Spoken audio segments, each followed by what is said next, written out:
I was a farmer for a day, but in order to understand how I got here, we need to go all the way back to Central America. While walking down the streets of Belize, my friend Cody told me about his home life in Washington. Growing up on a farm was a completely different experience than most of us were used to, and being the curious person that I am, I asked him if I could come spend a few days on his family's farm. Before I knew it, I was on a plane to Washington. Welcome to Pasco.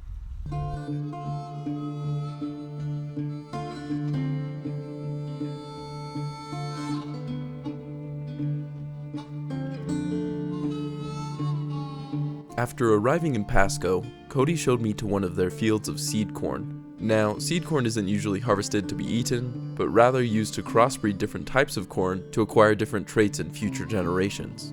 So these are the ones that we want pollinated. They're trying to harvest these for the seed because the seed's going to have certain traits in the seed for what they want next year. So what you're doing with GMO is you're snipping out some of that code and clipping it, or you're clipping it and then adding some DNA code to get certain traits for your product, kind of like you would hybrid animals. Right. Like, that's how you get a mule. That's kind of how you do it with these plants. You're just putting a certain plant that has these traits with another plant that has different traits. Cody then began to teach me about the process of watering all the different types of crops. There are multiple different types of irrigation systems, such as hand lines and wheel lines, but circles are by far the most popular. You've got the towers, and each tower has two wheels, but then you work the towers out, and then I don't know if you can see out there on that very last tower, it just looks a little differently. It's got like rabbit ears on it. Yeah. And then you come down underneath the spans, and you see two arms. Circles are just a series of A-frame towers that rotate around a central point, or a pivot, to deliver water to all the crops within a certain radius. The entire structure can be controlled from a single control box at the center of the circle, making the process that much simpler rather than having to monitor multiple lines of water. Because circles are such a vital piece of equipment, they need to be constantly monitored and maintained to make sure that all the crops are getting the water that they need.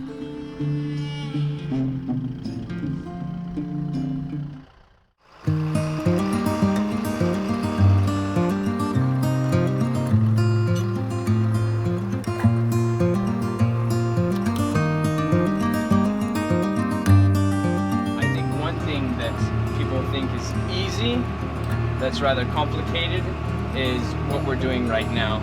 You'd be amazed with how much your body can handle, how much stress your body can handle. Well, to some degree, farming, a love for creation, a love of watching something grow is quite natural, I would say. Everybody's kind of got it.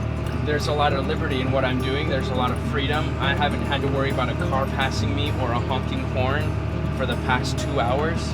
It's hard, yeah.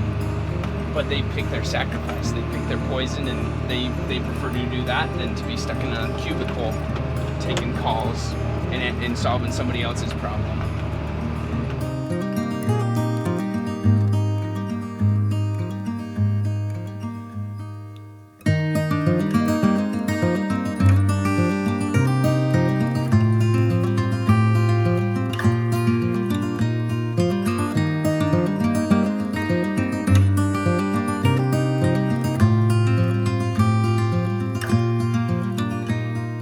Feels amazing.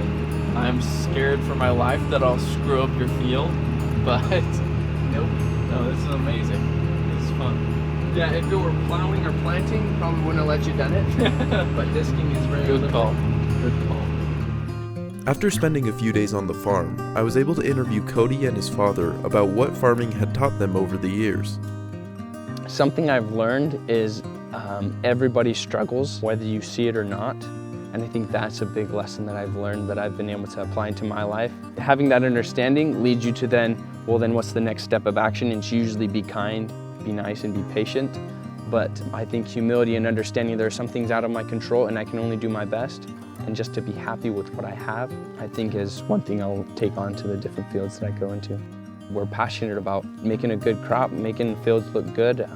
Something I've learned is to have passion in your work and to enjoy it and take pride in it and to build a name, to have that work ethic and that passion behind you to push your name forward and to be something worth living for.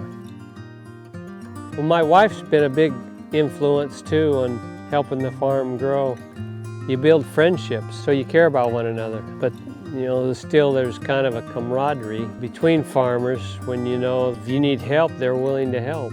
It's fast-paced at times, and other times it's slow and easy and enjoyable. We feed the world.